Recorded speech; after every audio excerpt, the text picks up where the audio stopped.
ನಮಸ್ಕಾರ, ವಾರ್ತಾ ಭಾರತಿ ಟಾಪ್ 20 ನ್ಯೂಸ್ಗೆ ಸ್ವಾಗತ. ಇವತ್ತಿನ ಪ್ರಮುಖ ಸುದ್ದಿಗಳ ಹೈಲೈಟ್ಸ್ ನಿಮಗಾಗಿ ಇಲ್ಲಿವೆ.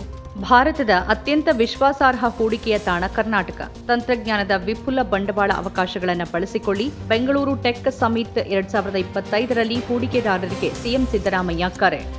ಬೆಂಗಳೂರು ದಕ್ಷಿಣದ ಬಿಡದಿಯಲ್ಲಿ ನೂತನ ಐಟಿ ನಗರ ನಿರ್ಮಾಣಕ್ಕೆ ಆಲೋಚಿಸಲಾಗಿದೆ. ಬೆಂಗಳೂರಿನಲ್ಲಿ $ಬಿಲಿಯನ್ ಗಟ್ಟಲೆ ಬಂಡವಾಳ ಹೂಡಿಕೆಗೆ ನಾನಾ ದೇಶದ ನಾಯಕರುಗಳು ಮುಂದೆ ಬಂದಿದ್ದಾರೆ ಎಂದ ಡಿಸಿಎಂ ಡಿಕೆ ಶಿವಕುಮಾರ್. ಹಾವೇರಿ ಜಿಲ್ಲೆಯಾದ್ಯಂತ ಮೆಕ್ಕೆಜೋಳ ಖರೀದಿ ಕೇಂದ್ರ ಆರಂಭ ಮಾಡಬೇಕು. ಕ್ವಿಂಟಲ್ಗೆ ₹3,000 ಬೆಂಬಲ ಬೆಲೆ ನೀಡಬೇಕು ಅಂತ ಆಗ್ರಹಿಸಿ ತಹಶೀಲ್ದಾರ್ ಕಚೇರಿ ಅಧಿಕಾರಿಗಳಿಗೆ ಮನವಿ ಸಲ್ಲಿಸಿದ ರೈತರು. ದಿಲ್ಲಿ ಸ್ಫೋಟಕ್ಕೆ ಕಾರಣವಾಗಿರುವ ಎಲ್ಲರ ಮೇಲೂ ಕಠಿಣ ಕ್ರಮ ಕೈಗೊಳ್ಳಬೇಕು. ಆದರೆ ಇದರ ಹೆಸರಲ್ಲಿ ಅಮಾಯಕ ನಾಗರಿಕರನ್ನ ಅನುಮಾನದಲ್ಲಿ ನೋಡುವುದನ್ನು ತಪ್ಪಿಸಬೇಕು ಎಂದ ಜಮ್ಮು ಮತ್ತು ಕಾಶ್ಮೀರದ ಮುಖ್ಯಮಂತ್ರಿ ಒಮರ್ ಅಬ್ದುಲ್ಲಾ.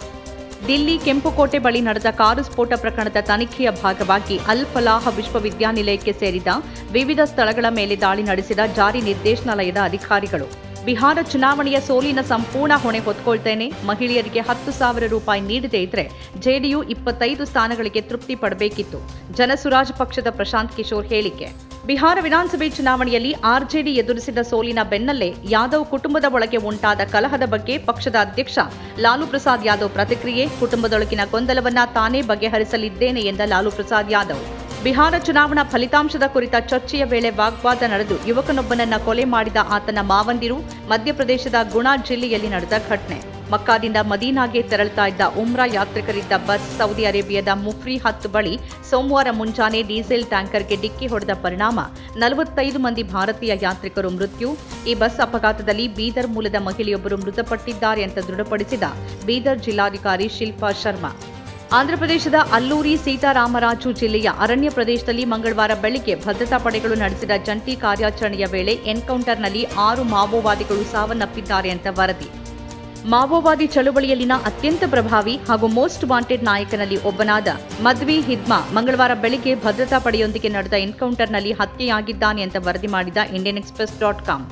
ಆಧುನಿಕ ಬಗೆಯ ಕೈಗಾರಿಕೋದ್ಯಮಗಳ ಮಹತ್ವವನ್ನು ಅರಿತಿರುವ ರಾಜ್ಯ ಸರ್ಕಾರ 200 ಎಕರೆ ಜಾಗದಲ್ಲಿ ಸೆಮಿ ಕಂಡಕ್ಟರ್ ಪಾರ್ಕ್ ಅನ್ನು ಅಭಿವೃದ್ಧಿಪಡಿಸಲಿದೆ. ಬೆಂಗಳೂರು ತಂತ್ರಜ್ಞಾನ ಸಮಾವೇಶ 2025ರ ಕಾರ್ಯಕ್ರಮದಲ್ಲಿ ಸಚಿವ ಎಂಬಿ ಪಾಟೀಲ್ ಹೇಳಿಕೆ.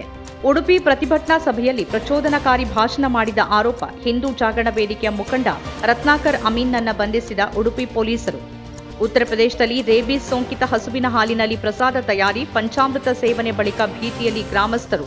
160ಕ್ಕೂ ಹೆಚ್ಚು ಮಂದಿಗೆ ಲಸಿಕೆ. ಕೋಲಾರ, ಚಿಕ್ಕಬಳ್ಳಾಪುರದ 6 ಕಡೆಗಳಲ್ಲಿ ಲೋಕಾಯುಕ್ತ ದಾಳಿ. ಟ್ರ್ಯಾಕ್ಟರ್ ಖರೀದಿಗೆ ತೆರಿಗೆ ವಿನಾಯಿತಿ ಪಡೆಯೋಕೆ ಬೋನೋಫೈಡ್ ಪ್ರಮಾಣ ಪತ್ರ ಅಕ್ರಮದಲ್ಲಿ ಭಾಗಿಯಾಗಿರುವ ಅಧಿಕಾರಿಗಳು ಹಾಗೂ ಮಧ್ಯವರ್ತಿಗಳ ಮನೆ ಮೇಲೆ ದಾಳಿ ನಡೆಸಿದ ಲೋಕಾಯುಕ್ತ ಅಧಿಕಾರಿಗಳು.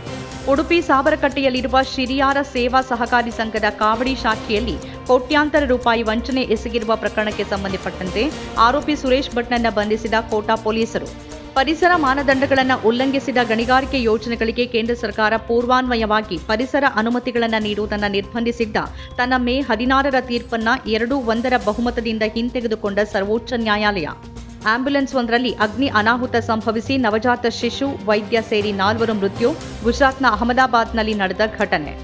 ಸಿನಿಮಾ ನಿರ್ದೇಶಕ ಹಾಗೂ ಚೆನ್ನೈನಲ್ಲಿ ಪತ್ರಕರ್ತರಾಗಿರುವ ಕಾಸರಗೋಡು ಮೂಲದ ಪ್ರಶಾಂತ್ ಕಾನತ್ತೂರು ಅವರ ಪುತ್ರ 22 ವರ್ಷದ ಅನಿರುದ್ಧ್ ಯಾನೆ ಕಣ್ಣನ್ ಬೆಂಗಳೂರಿನಲ್ಲಿ ಆತ್ಮಹತ್ಯೆ ಮಾಡಿಕೊಂಡಿದ್ದಾರೆ. ಬೆಂಗಳೂರಿನ ಸಂಸ್ಥೆಯೊಂದರಲ್ಲಿ ಕಂಪ್ಯೂಟರ್ ಗೇಮ್ಸ್ ಡಿಸೈನರ್ ಆಗಿ ಇತ್ತೀಚೆಗಷ್ಟೇ ಕೆಲಸಕ್ಕೆ ಸೇರಿದ್ದ.